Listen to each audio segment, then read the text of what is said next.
Hi Aris, welcome. Tingnan natin kung ano yung mensahe sa'yo. Be open-minded po, hindi po halos lahat makaresonate. Thank you nga po pala sa mga nagsusubscribe, sa mga bumabalik. Maraming po. Salamat. Give me the message for Aris.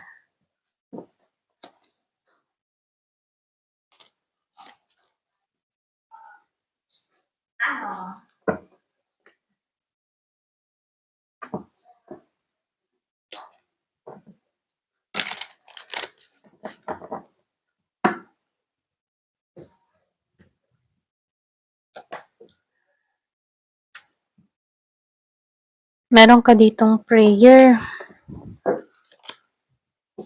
Enlighten.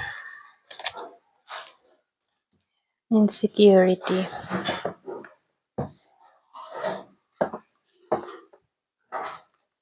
Nakikitaan ko dito sa first quarter moon in Virgo. Kumbaga, meron ka ditong madidiscover, okay, sa sitwasyon na kinakaharap mo.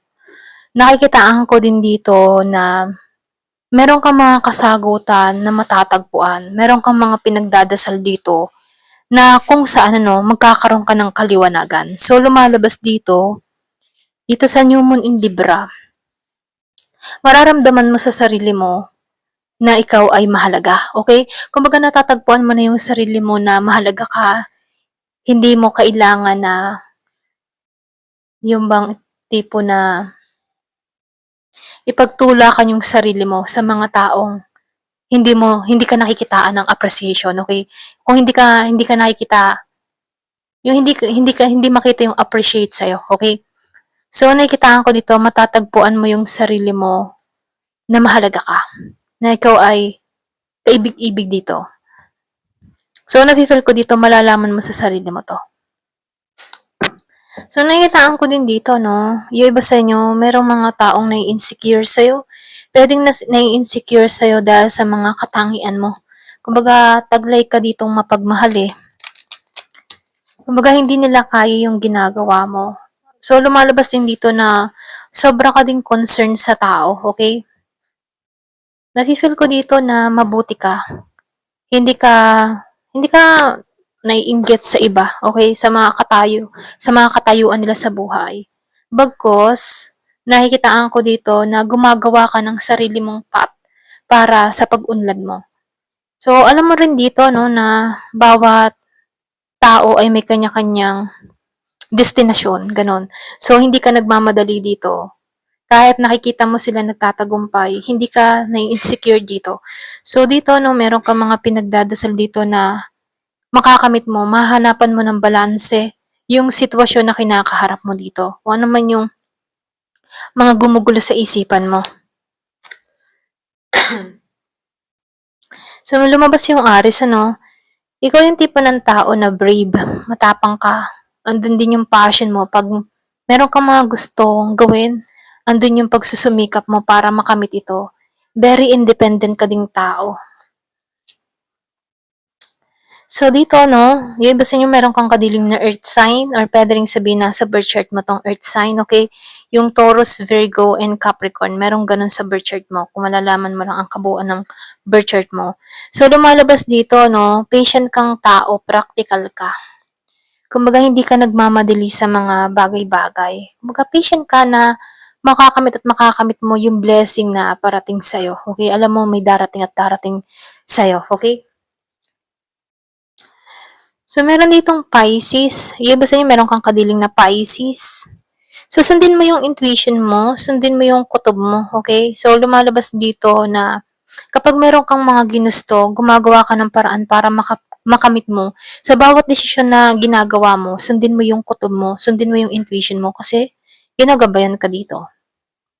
So, lumabas dito yung Jupiter, grow and expand. So, nakikita ko dito, habang tumatagal, palago ka ng palago at nag-expand ka. Kumbaga lahat ng kaalaman mo, marami kang natututunan at umi-expand ka, okay? So, lumalabas dito na patungo ka sa paglago. Meron dito ang cardinal. So, lumalabas talaga dito para kang pioneering spirit. Ikaw yung nangunguna sa lahat. So, ikaw yung nagbibigay din ng light sa iba. Meron kang mga katangiang ganito. So, lumalabas din dito matapang ka. Hindi ka madaling sumuko, okay? Lalo-lalo na sa mga hamon ng buhay. Meron kang likas na katalinuhan dito o karunungan dito na pwede mong i-share sa iba. Ayan.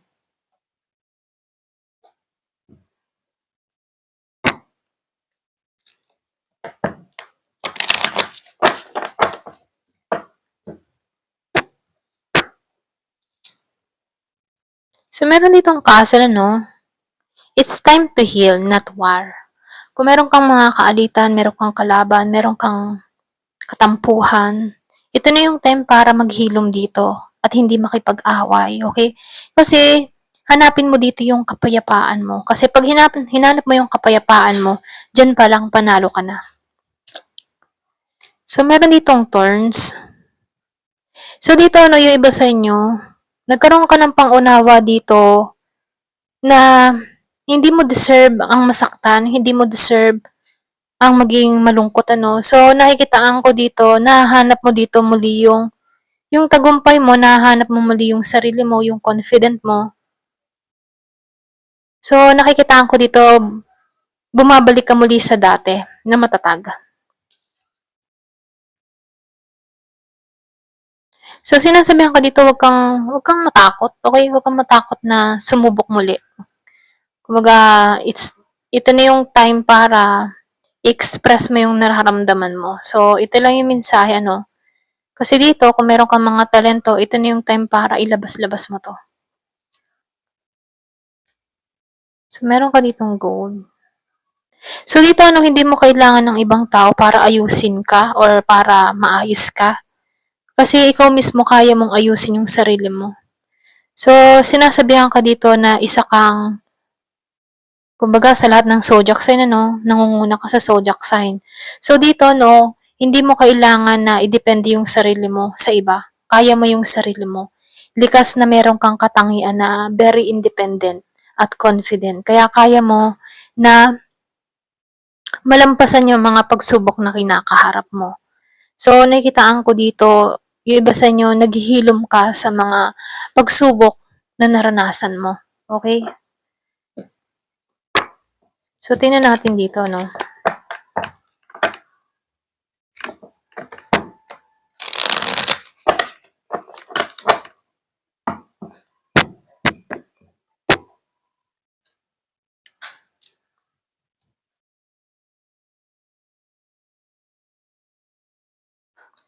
So, nakikitaan ko dito yung iba sa inyo, binibigyan ka dito ng pansin, ano, na mag-focus ka muna sa sarili mo.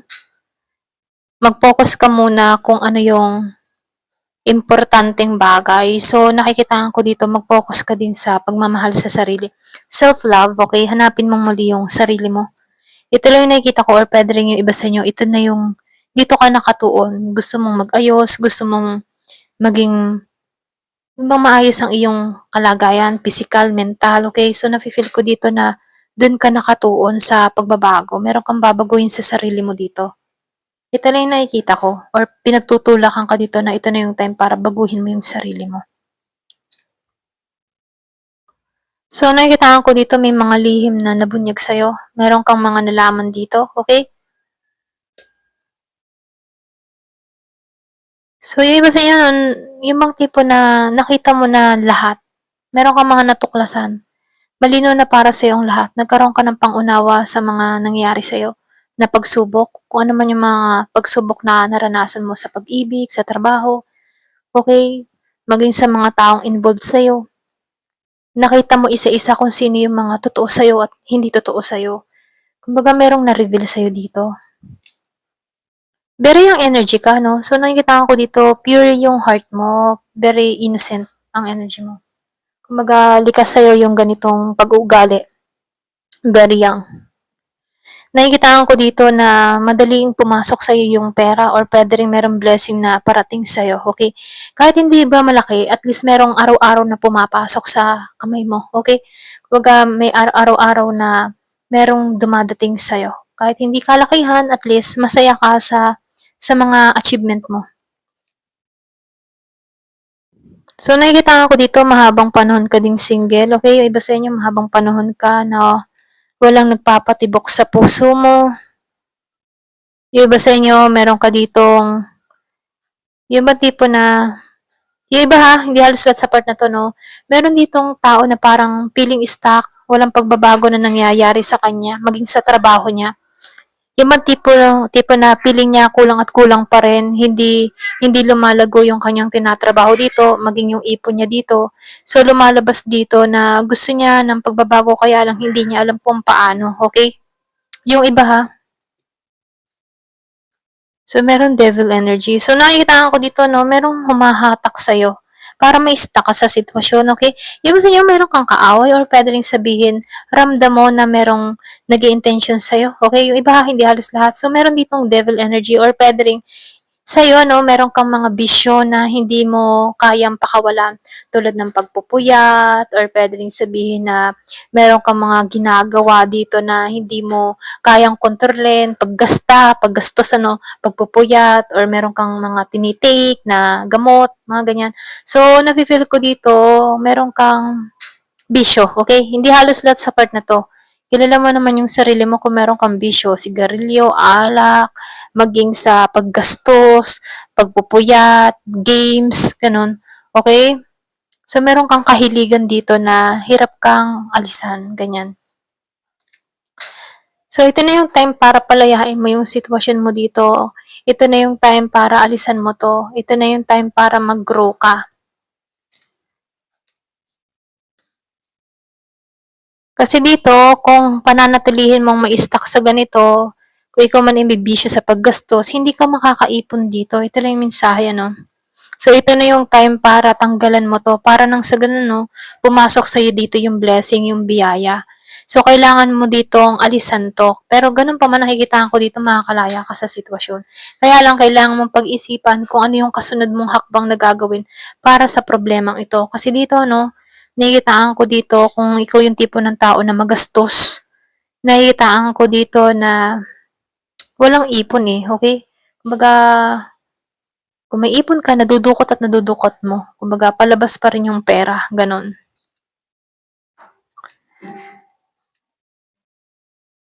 So, nakikitaan ko din dito, alagaan mo yung sarili mo. Minumungkahi dito, alagaan mo yung sarili mo, ingatan mo yung sarili mo.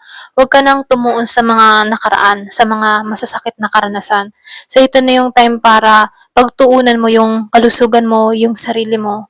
Okay? Kumbaga, dito ka, yung bang tipong dito ka binibigyan ng mensahe. Kasi yung iba sa inyo, napapabaya mo na yung sarili mo dito sa Queen of Wands. Okay? Yun, ituloy nakikita ko, pwedeng wala kang inspirasyon or pwede rin sabihin na tinatamad ka, kumilos. Kumbaga, nakikita ko dito na wala kang routine na ginagawa. So, ito na yung time para baguhin yung estado mo, baguhin yung sitwasyon mo. Ito na yung time para magkaroon ka ng routine, okay? So, exercise, kain ng masustansyang pagkain. So, nasa sayo kung ano yung gusto mong gawin, okay? Ito lang yung nakikita ko. Ayan. Thank you for watching. Love and peace.